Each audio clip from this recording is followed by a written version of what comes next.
નમસ્કાર, સમાચારોમાં હું છું આપની સાથે હિરલ મહેતા। સમાચાર અમદાવાદથી કે જ્યાં નવા નરોડા વિસ્તારમાં નબીરો બેફામ બન્યો હતો। કાર ચાલકે એક્ટિવા પર જઈ રહેલા પરિવારને ટક્કર મારી હતી। કાર ચાલકે નશાની હાલતમાં અકસ્માત સર્જ્યો હોવાનો આરોપ લગાવવામાં આવ્યો છે। અકસ્માતમાં 3 લોકોને ઈજાઓ થતાં સારવાર માટે ખસેડવામાં આવ્યા। રાહદારીઓએ કાર ચાલકને પકડીને વિડીયો બનાવીને વાયરલ કર્યો છે। પોલીસે ગુનો નોંધી કાર ચાલકની ધરપકડ કરી હતી। નવા નરોડા વિસ્તારમાં અકસ્માત બાદ રાહદારીઓએ કાર ચાલકને પકડી પાડ્યો હતો। કારની તપાસ કરતા માલુમ પડ્યું હતું કે કારની અંદર જ શખ્સની દારૂ પાર્ટી ચાલતી હતી અને તેણે એક તરફ દારૂની બોટલ અને દારૂ ભરેલો ગ્લાસ પણ જોવા મળ્યો હતો। કાર ચાલક નશામાં એટલો ધૂત હતો કે તેને બોલવાના પણ કોઈ જ હોશ ન હતા। ઓફિસથી છૂટ્યા બાદ કાર ચાલકે કારમાં જ દારૂ પીધો હોવાથી તેણે કબૂલાત પણ કરી હતી। આ સાથે જ ઈજાગ્રસ્તોની સારવારનો ખર્ચ આપવાની પણ તેણે ખાતરી આપી હતી।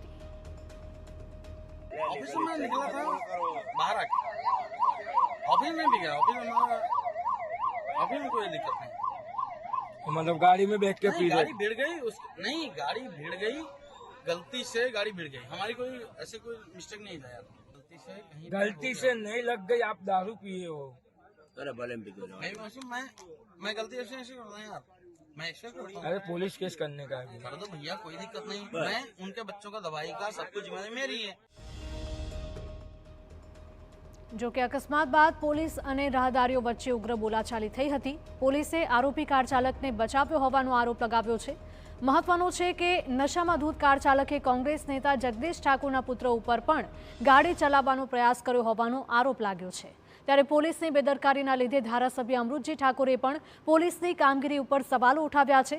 તેમની પોલીસ સાથેની બોલાચાલીનો વિડીયો પણ વાયરલ થયો છે।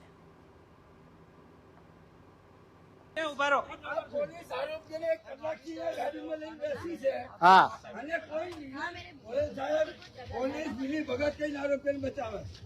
હું 1 કલાકથી આવ્યો, તમને 2 ફોન કર્યા, ત્યાં સુધી મને કહેતા નથી કે આરોપી છે। અંદર કોણ છે એનો મને જવાબ આપો। पहला जवाब लो। અંદર કોણ છે એનો મને જવાબ આપો। વસ્તુ પોલીસ સ્ટેશન આવ્યા છે તો તમારે મને કહેવું જોઈએ ને એક બાજુ લઈ જઈને।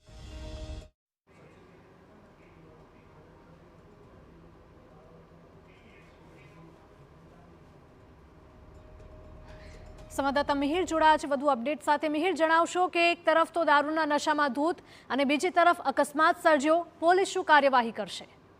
હિરલ, અત્યારે હાલ આ જી ટ્રાફિક પોલીસે ગુનો નોંધી અને અકસ્માત કરનાર જે યુવક છે તેની ધરપકડ છે તે કરવામાં આવી છે।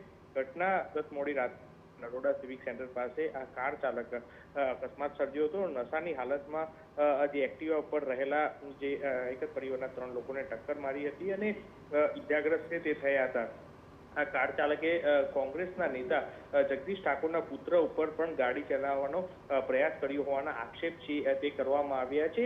આ સાથે જ પોલીસ સાથે જે ધારાસભ્ય અમૃતજી ઠાકોર ને એ પણ જે બોલાચાલી છે તે થઈ હતી અને પોલીસની કામગીરી ઉપર પણ તેને સવાલ ઉભા કર્યા હતા, કારણ કે આ આરોપીને છાવરી રહ્યા હોવાના આક્ષેપ છે તે કરવામાં આવ્યા હતા। પરંતુ પોલીસ દ્વારા તેને લઈ જઈ અને પોલીસ સ્ટેશન લઈ જઈ રહ્યા હતા ત્યારે તેને છાવરી રહ્યા હોવાનો આક્ષેપ છે તે કર્યો હતો। પણ હકીકતમાં આ યુવક છે કે જે કાર ચાલક તેને પોલીસે અટકાયત કરી અને રાઉન્ડઅપ છે તે કરવામાં આવ્યો હતો।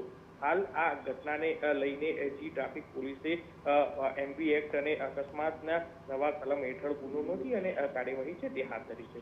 બિલકુલ મિહિર, માહિતી બદલ આપનો આભાર। હાલ તો પોલીસે નશામાં ધૂત કાર ચાલકની ધરપકડ કરી ગુનો નોંધીને વધુ કાર્યવાહી હાથ ધરી છે।